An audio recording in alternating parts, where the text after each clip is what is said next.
Restano in carcere i due presunti killer del 52enne kosovaro ucciso mercoledì sera in zona Fiera. Oggi l'udienza di convalida del fermo in carcere a Santabona. Entrambi hanno negato ogni addebito. Sono di un uomo che si è tolto la vita, i resti in avanzato stato di decomposizione trovati da un fungaiolo in una zona di campagna a Marocco di Mogliano, un cappio trovato nelle vicinanze. Bolletta quadruplicata per una ristoratrice di Volpago. Se va avanti così ad aprile chiudiamo, dice. Clientela di mezzogiorno cambiata, scomparsi molti operai in cassa integrazione. Alle prese con i rincari anche due giovanissimi imprenditori di Fara di Soligo che oltre un anno fa in piena pandemia rilevarono un'azienda artigiana. Tragedia nella bellunese, 74enne di Fonzaso scivola in un dirupo in mezzo ai boschi mentre cerca funghi, il dramma sotto gli occhi del marito. Nel dopo partita ai mondiali in Olanda il video di un tifoso mostra Paola Egonu in lacrime. Mi hanno chiesto perché sono italiana, questa è la mia ultima partita con la nazionale. Esattamente 150 anni fa a Napoli, l'atto di nascita degli alpini, 3 giorni di festa nel capoluogo partenopeo, presenti anche i veneti, nuovo appello per garantire un futuro alle penne nere. Allo stadio Tenni di Treviso la partita di calcio benefica tra i sindaci e gli artisti TV, obiettivo raccogliere fondi per il giardino della pediatria. In campo tra gli altri Damiano Tommasi e Mario Conte. Bentrovati, buonasera telespettatrici, telespettatori di Antenna 3. In primo piano per questa edizione trevigiana dei nostri telegiornali c'è la cronaca. Restano dunque in carcere i due presunti killer del 52enne kosovaro massacrato mercoledì sera in zona Fiera a Treviso. Oggi l'udienza di convalida del fermo a Santabona. Entrambi hanno negato ogni addebito. Per il momento si è avvalso della facoltà di non rispondere, dando piena disponibilità a essere sentito di qui a pochi giorni. Chiediamo noi di essere risentiti appena sta un po' meglio, perché era stato ricoverato con ferite non da poco alla testa, dunque è stato un po'. Comunque nega ogni addebito nel modo più risoluto. Pochissime parole sono state pronunciate nel corso dell'udienza di convalida del fermo a Santabona dei due presunti killer di Ragip Kolgeci, il 52enne kosovaro massacrato al culmine di una maxi rissa mercoledì sera in zona Fiera. I connazionali Afrim Mangzuka, 50 anni, e Valmir Gashi, 32, restano per ora in carcere, dove se da un lato hanno escluso ogni loro responsabilità, dall'altro non sono entrati nei dettagli, avvalendosi della facoltà di non rispondere davanti al GIP Carlo Colombo e al PM Valeria Peruzzo. Si è avvalso formalmente della facoltà di non rispondere e ha reso però una dichiarazione spontanea dove ha confermato sostanzialmente quello che mi aveva già detto nei giorni scorsi quando sono venuto a trovarlo in carcere, ossia che lui sì era presente, che era intervenuto per cercare di calmare gli animi accesi che sapeva ci sarebbero potuti essere, e però ha negato completamente di aver colpito la vittima. Quanto ai motivi del regolamento di conti, silenzio totale. Di certo alla base c'era una lunga conoscenza. Comunque si conoscono da anni. Il signor Manzuca vive qui da 17 anni, non è che sia qui, ha un'impresa edile, ha dipendenti, ha famiglia, ha figli, giovani, minorenni e tutto, sì. Non è che sia arrivato qui, è inserito nella società e nella comunità lavorativa locale, insomma. La difesa di Gashi spera anche di entrare in possesso quanto prima delle immagini della videosorveglianza. Ogni dettaglio a questo punto può rivelarsi utile nella mattanza che ha sconvolto la città a pochi passi dalle fiere di San Luca. Sempre per la cronaca, sono di un uomo che si è molto probabilmente tolto la vita, i resti in avanzato stato di decomposizione trovati una decina di giorni fa a Marocco di Mogliano Veneto da un anziano fungaiolo. Il ritrovamento è avvenuto in una zona poco battuta a ridosso del fiume Dese. Le indagini sono affidate ai carabinieri, che sono intervenuti anche con il nucleo di polizia scientifica per recuperare il corpo, che è stato sottoposto all'analisi del caso per chiarirne la provenienza. La Procura della Repubblica di Treviso ha aperto un'indagine.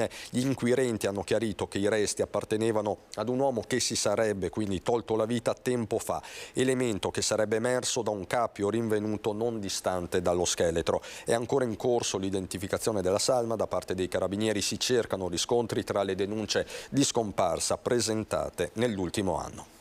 La pagina dedicata ai temi dell'economia, al caro energia soprattutto, molte attività hanno il fiato corto. In questo locale di Volpago del Montello le bollette sono quadruplicate. Se va avanti così ad aprile chiudiamo, dice la ristoratrice. Siamo sui 12.200 euro del mese di agosto, quindi di un mese. E calcoliamo che teniamo chiuso un giorno alla settimana, quindi è stato pesante. L'anno scorso a memoria eravamo sui 3.008 più o meno del mese di agosto, quindi in pieno regime, e oggi fatalità ci è arrivata anche quella di settembre, lì abbiamo fatto 15 giorni di pausa, di ferie, e lì siamo a 4.800 euro. Non sono semplici numeri quelli di Sonia, ristoratrice a Volpago del Montello, 32 anni, da 7 accanto al compagno gestisce questo locale pesce e pizza, le specialità. I margini ora sono sempre più risicati, anche perché il caro bolletta, preceduto dal rialzo delle materie prime, sta già innescando un micidiale effetto domino. Automaticamente vediamo meno clientela anche a pranzo, per il fatto che molti dei nostri clienti, molte aziende hanno iniziato con la cassa integrazione e quindi diventa veramente difficile andare avanti, insomma, siamo parecchio preoccupati, ecco. Parliamo di 110 coperti contro i 40-60, quindi pesano. Tutti fattori che portano una previsione difficile anche solo da pronunciare. Noi vediamo già difficile arrivare a marzo-aprile se continuiamo così, assolutamente sì. Molti colleghi stanno iniziando a chiudere, a valutare di appunto fermarsi, e quindi non so, la vedo proprio una disfatta, ed è dura, molto dura.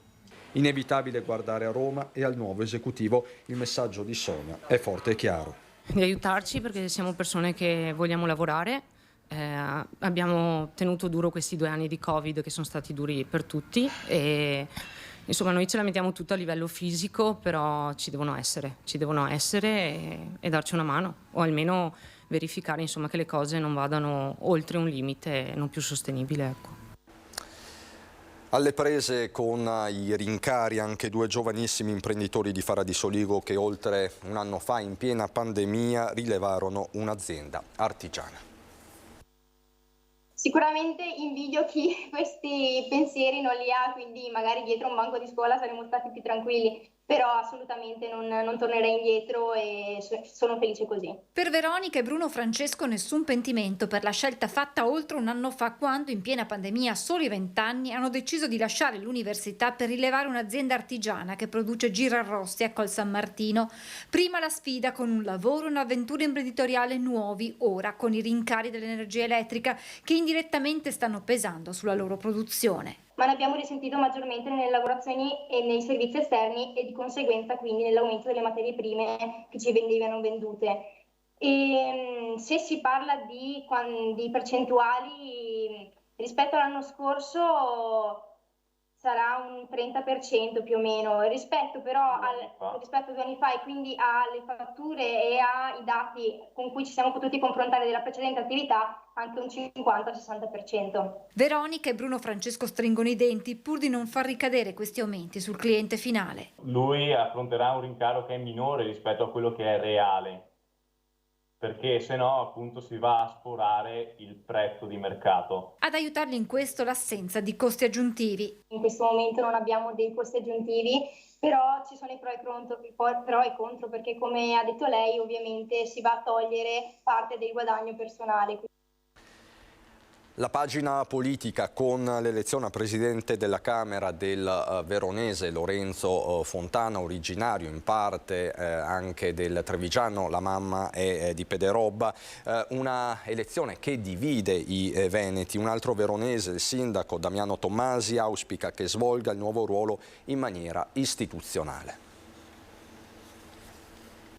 Per Verona sicuramente è un grande evento, perché avere una carica così istituzionale da parte nostra, insomma, ci aspettiamo che tanto che faccia bene per il ruolo che ha e soprattutto che lo riesca a svolgere davvero in maniera istituzionale, che credo che sia la cosa più complicata per certi versi, ma anche più gratificante. Lorenzo Fontana svolga in modo istituzionale il suo ruolo. L'auspicio di Damiano Tommasi, sindaco della città d'origine del nuovo presidente della Camera, Verona, suona come un invito a mettere da parte le posizioni politiche spesso estreme e provocatorie per indossare gli abiti moderati e super partes che ci si aspetta dalla terza carica dello Stato. Dal Veneto sono i leghisti, ma neppure tutti, a esprimere soddisfazione per l'elezione di Fontana. Lorenzo Fontana è una persona che conosco da tantissimi anni, persona con la quale ho da sempre un bellissimo rapporto e penso che sia la persona giusta al posto giusto in questo momento, perché è veramente una persona di un altissimo profilo e anche con le idee giuste. Il clima rispetto alla nuova maggioranza è però tutt'altro che sereno, anzi al Colosseo è apparso uno striscione contro il neopresidente del Senato, Ignazio La Russa, con il suo nome scritto al contrario, la stella a 5 punte. E uno striscione contro Fontana l'hanno esposto alla Camera proprio i deputati Dem veneti, venendo accusati di esacerbare gli animi. Ma la trevigiana Rachele Scarpa, la più giovane tra i deputati neoeletti, conferma i motivi che hanno spinto lei e gli altri a quella contestazione. La sostanza è che Lorenzo Fontana rappresentava la Verona nera, è anche una persona che non ha mai nascosto la sua simpatia per Vladimir Putin. È una persona che è andata a fare l'osservatore nei referendum farsa per l'annessione della Crimea, una persona che portava i saluti istituzionali ai picchiatori di Alba Dorata. In questo senso non possiamo dire che ci rappresenta. Scarpa che per l'ennesima volta è stata oggetto di commenti e insulti volgari e sessisti come l'email che lei stessa sui social ha denunciato di aver ricevuto. Sicuramente ce n'erano molti di più. Io ho voluto esporne uno per segnalare che ogni volta che in particolare una giovane donna a sinistra prende delle posizioni che la portano a essere esposta, deve fare i conti con il fatto che riceverà questo tipo di insulti. Il voto in Veneto è diventato estremamente volubile e influenza la stabilità dell'economia. Così un report della CNA regionale. Capire cosa è successo dopo il voto e quali sono i prossimi scenari con cui noi, istituzioni e rappresentanti delle associazioni dobbiamo interfacciarci. Le elezioni hanno cambiato nuovamente il quadro politico e le piccole e medie imprese del Veneto si interrogano sul proprio futuro.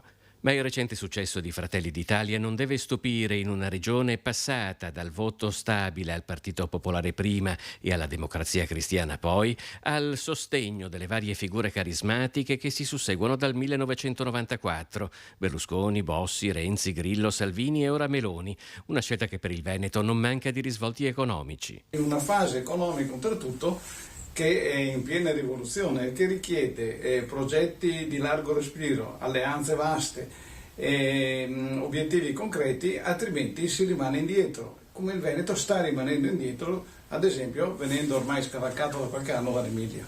A Marghera il presidente di CNA Veneto Moreno De Cola e il segretario Matteo Ribon con tutti i dirigenti provinciali della Confederazione partono da ieri per capire l'oggi e possibilmente il domani. Sarà il nostro compito in queste settimane muoverci per conoscere anche i nuovi protagonisti della scena nazionale che vengono dal territorio veneto e portare avanti l'istanza del nostro territorio anche nel contesto romano. L'oggi comunque è scandito in Veneto da un dato indiscutibile. Sempre meno giovani che dovranno farsi carico di sempre più anziani e con una presenza di immigrati che già oggi è molto consistente.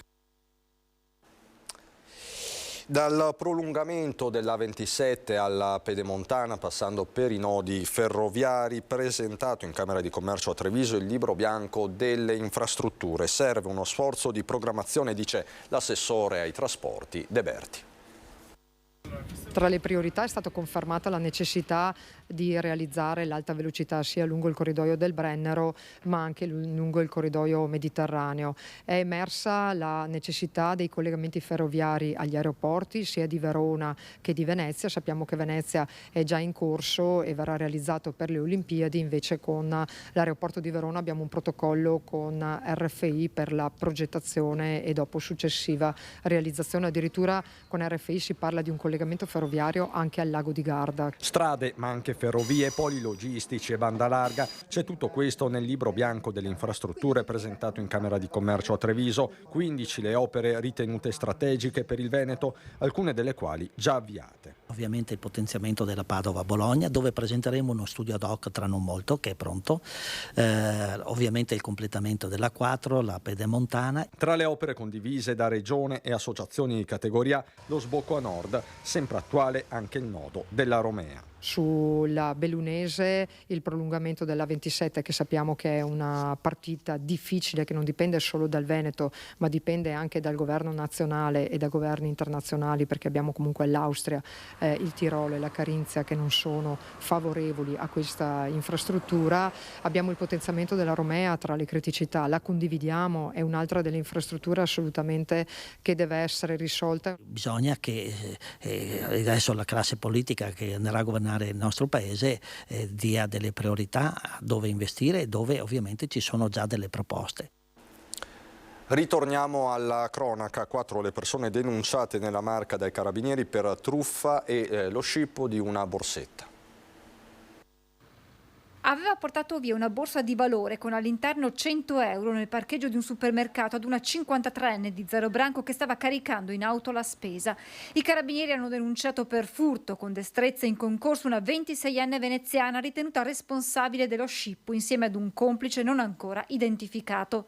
A Casier e Pieve del Grappa invece carabinieri al lavoro per dare un volto agli autori di 2 truffe. La prima ad Ossona, dove i militari hanno denunciato per truffa un 31enne residente a Roma che si era fatto caricare 974 euro su una tessera PostePay da un 55enne convinto di riscuotere il corrispettivo per la vendita di un letto su una piattaforma di e-commerce.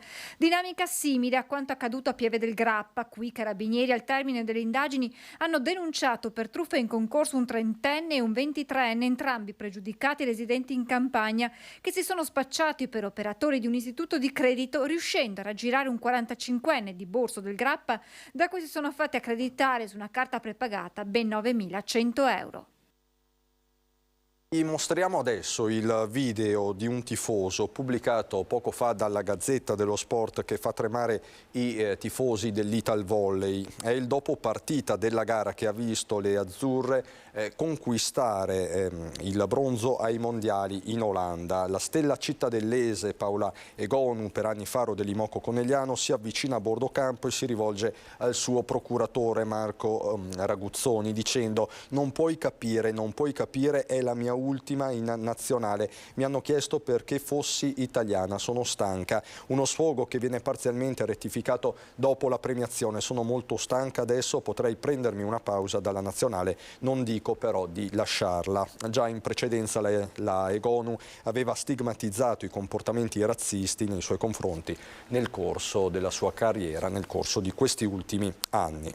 Voltiamo decisamente pagina. Esattamente 150 anni fa a Napoli l'atto di nascita degli alpini, 3 giorni di festa nel capoluogo partenopeo, presenti moltissimi veneti, il nuovo appello dei vertici a garantire un futuro alle penne nere.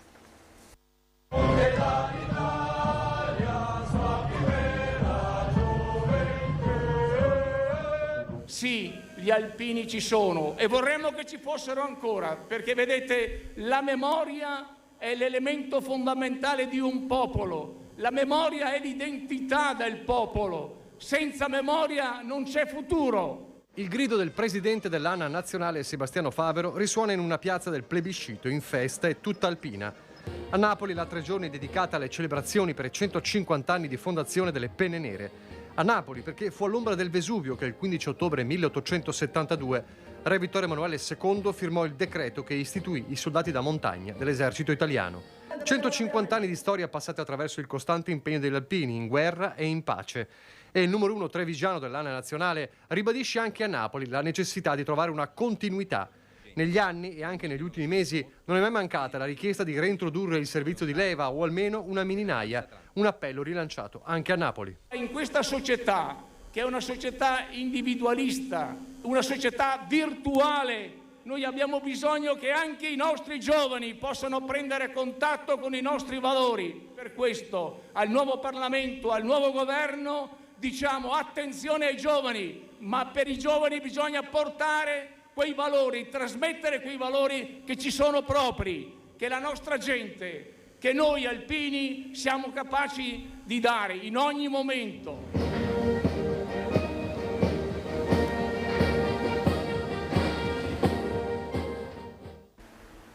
E il nostro Lucio Zanato ha raccolto il saluto di uno dei più famosi alpini trevigiani, l'artigliere da montagna Giancarlo Gentilini. Carissimi cittadini, questo avvenimento è denso di significati. Primo, perché il Corpo degli Alpini è una delle colonne portanti della nostra civiltà italiana. Secondo, il Corpo degli Alpini si è sempre comportato con grande onore sia in pace e sia in guerra.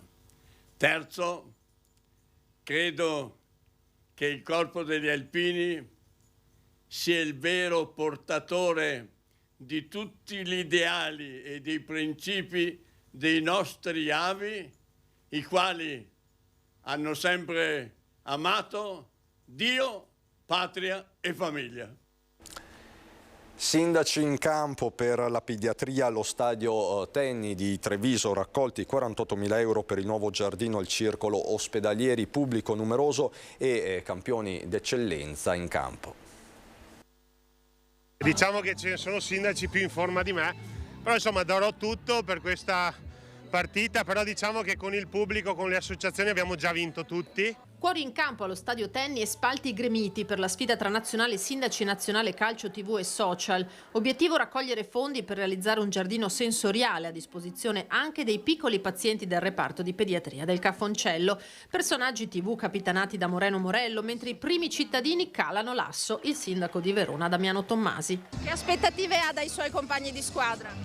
Non è la prima volta che gioco con loro perché ho esordito 20 giorni fa, ma sono molto motivati e vedo che è un gruppo molto unito. Io gioco qua dal 2010, ormai sono un veterano, ma avere la fortuna di avere con noi in squadra Damiano Tommasi è sicuramente bello e ci aiuterà anche a far conoscere la nazionale dei sindaci al di fuori un po' dei nostri confini, perché questo è un po' l'obiettivo, quello di fare solidarietà, e se abbiamo qualche sindaco famoso non fa male. È una finalità sociale molto importante e mi fa piacere che Treviso risponda bene con il pubblico, non avevo dubbi perché Treviso è una città molto accogliente, fatta di molte associazioni di volontariato, molti volontari, e quindi oggi questa partita è per beneficenza. Sfilano ospiti e associazioni, lo stadio si riempie di musica e colore. Una bella festa, abbiamo raggiunto l'obiettivo per il giardino e soprattutto facciamo sfilare i ragazzi che hanno vinto le Olimpiadi e i medagliati, quindi grande veramente festa e spero che a fine finisca un pareggio per tutti. E invece sono i sindaci a vincere per 2-0 con reti di Tommasi e del collega di Cavarzere Pier Francesco Munari, ma è l'incasso la vera notizia, raccolti 48.000 euro con i quali il giardino di pediatria si trasformerà in realtà. E per noi adesso c'è la pubblicità, a fra poco.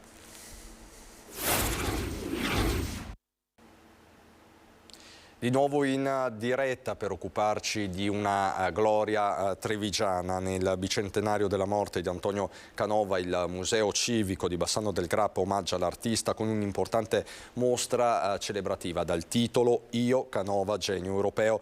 Tra le 140 opere esposte anche la Maddalena giacente, ultimo capolavoro dell'artista ritrovato pochi mesi fa in Inghilterra dopo 200 anni di oblio. A 200 anni dalla morte di Antonio Canova, il Museo Civico di Bassano del Grappa inaugura una mostra, un'importantissima mostra, Io Canova, genio europeo, per celebrare ma soprattutto per ricordare uno dei più grandi artisti della storia. Più di 140 le opere esposte, un vero e proprio viaggio tra le tante sfaccettature di un uomo che con il suo scalpello ha inciso nella memoria della storia le pagine più importanti dell'arte italiana. Sculture, dipinti, disegni, libri preziosi, ma anche capolavori ritrovati. È tornato un capolavoro e ritorna dopo 200 anni. Partì all'inizio del 1823, e oggi l'abbiamo qui, è la prima volta che lo si rivede in Italia e soprattutto il capolavoro merita un'attenzione particolare perché non sapevamo più dove era. Di pochi mesi fa la notizia del suo ritrovamento in Inghilterra dopo quasi 2 secoli di oblio, un'opera, quella della Maddalena giacente, che delinea il testamento artistico di Antonio Canova, essendo il suo ultimo capolavoro. Sarà, direi, il fulcro d'attenzione della mostra perché ci permette proprio di percepire come Canova lavora alla fine della sua vita. In questo caso è una Maddalena svenuta per dolore, con una lacrima perfino. Sovrani, aristocratici e mecenati del vecchio continente, tutti ambivano a possedere una scultura del più grande artista vivente e tra i suoi ammiratori anche Giorgio IV, re d'Inghilterra. Marte e Venere, l'opera meravigliosa realizzata da Canova su commissione di Giorgio IV durante quel soggiorno che l'artista spese a Londra.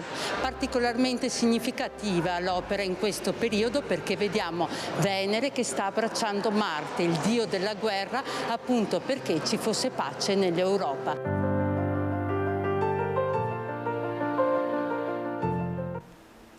Andiamo adesso a Belluno.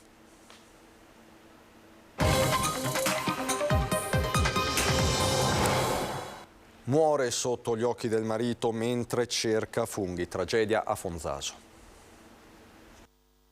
Ancora una tragedia in montagna. Questa mattina intorno alle 10:30 la centrale del 118 è stata allertata dai familiari di una 74enne di Fonzaso che era scivolata lungo un ripido pendio mentre andava a funghi.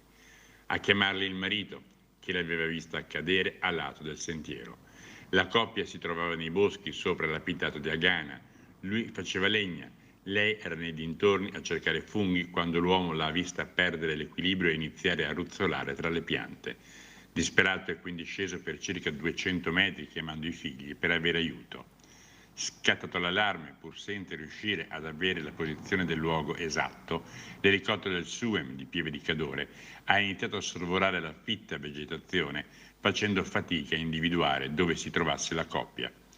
Quando i soccorritori sono riusciti a vedere marito e moglie, con un verricello di 40 metri, sono stati calati nelle vicinanze un tecnico di elisoccorso e un medico che purtroppo ha solamente potuto constatare il decesso della donna dovuto ai traumi riportati. Dopo aver issato a bordo l'uomo è stata recuperata la salma, poi lasciata ad Agana. Crisi energetica, fare e fare presto, questo è quello che tutti chiedono al prossimo governo, soprattutto in montagna dove le temperature non aspettano. Caro bollette, se ne parla e se ne parlerà ancora a lungo.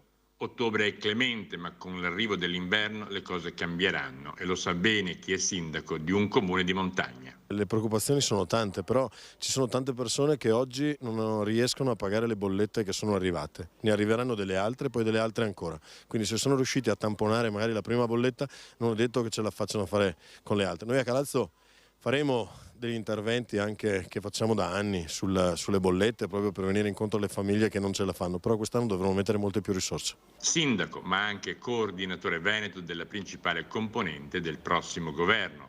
Governo nel quale ha sempre detto di non voler ruoli per non abbandonare la guida veneta di Fratelli d'Italia, ma governo al quale dovrà far ben presente le problematiche delle terre alte. Il governo che verrà ci metterà tutto il suo impegno, sapendo che ci sono problemi che vanno affrontati a livello locale sì, ma che altri e tanti di questi problemi vanno affrontati a livello europeo. È lì che dovremo fare tanta pressione. Tracciare un percorso politico comune, è questo l'obiettivo che si sono date le liste che hanno sostenuto la candidatura a sindaco di Belluno di Lucia Olivotto, confluite in un unico gruppo consiliare. Il centro-sinistra ha consegnato la città nelle mani di chi oggi l'amministra. Rimettere insieme tutte le forze di centrosinistra, progressista e riformiste della città a partire da chi ha sostenuto questa necessità sin dalla scorsa tornata amministrativa.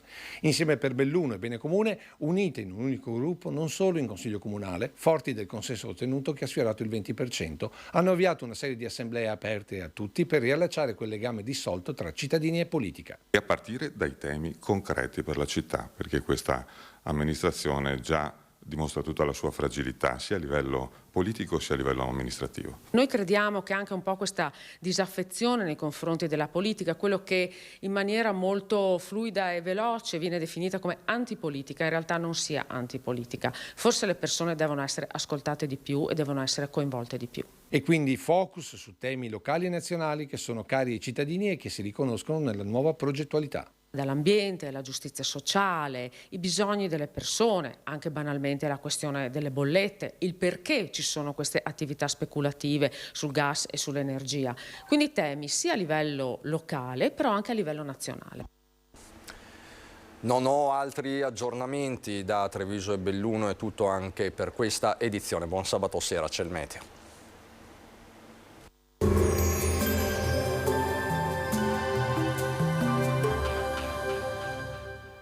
Entra nel mondo Lolato.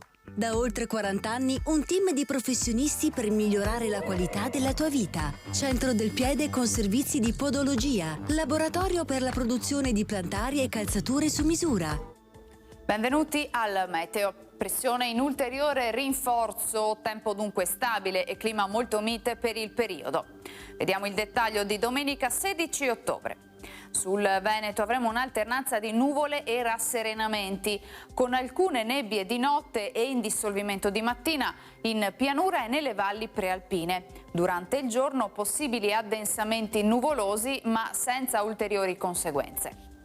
Temperature stazionarie minime tra 9 e 14 gradi, massime invece comprese tra i 20 e i 23 gradi. Ci spostiamo ora sul Friuli Venezia Giulia. Su costa cielo in prevalenza sereno, altrove qualche nube in più con cielo localmente anche grigio. Temperature minime sui 10-15 gradi, massime intorno ai 21-23 gradi. Infine ci spostiamo sul Trentino Alto Adige, dove la giornata di domenica inizierà con nubi basse in molte valli. Con il passare delle ore arriverà via via il sole. Temperature minime intorno ai 10 gradi, massime sui 24 gradi. Dal meteo per ora è tutto, vi auguro un buon proseguimento in nostra compagnia.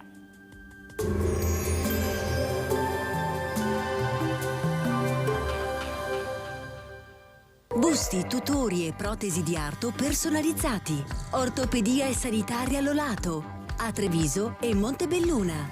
Lolato, soluzioni per star bene.